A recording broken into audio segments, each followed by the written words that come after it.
Cortesia ma bocche cucite oggi al Chase di Vittorio Veneto.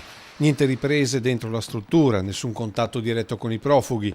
Arriviamo all'ora di pranzo, ci sembrano tutti e 110 all'interno del refettorio. Manca Don Gigetto De Bortoli, anima del centro e parroco di Serravalle. Si divide tra qui e l'altro centro di Belluno, ma oggi l'intera giornata l'ha passata dall'avvocato. Lui sarebbe uno dei 5 indagati della Procura di Treviso per presunti maltrattamenti ai profughi. Al telefono ci racconta di una riunione ad alta tensione con gli operatori della cooperativa che segue 24 ore al giorno i rifugiati.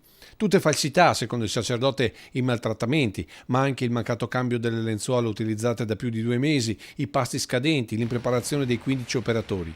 Per Don Gigetto ben venga l'indagine della procura. Servirà a chiarire ogni cosa, comprese le pressioni politiche per accettare questo piccolo esercito che nessuno vuole, salvo poi criticare l'operato di chi se li prende in carico. Loro, i profughi, intanto vedono scorrere i giorni dalle arcate sotto gli alloggi. Attendono documenti che impongono viaggi fino a Verona, sempre guardati a vista dal personale della cooperativa, nella speranza di poter lasciare presto Vittorio Veneto e l'Italia.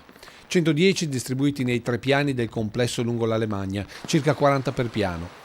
Chi accusa la struttura parla di bagni carenti, troppo pochi 2 per 40 persone, di stanze sovraffollate, di precarie condizioni igienico-sanitarie rispetto ai 30 euro al giorno che vengono spesi per l'assistenza ad ogni profugo.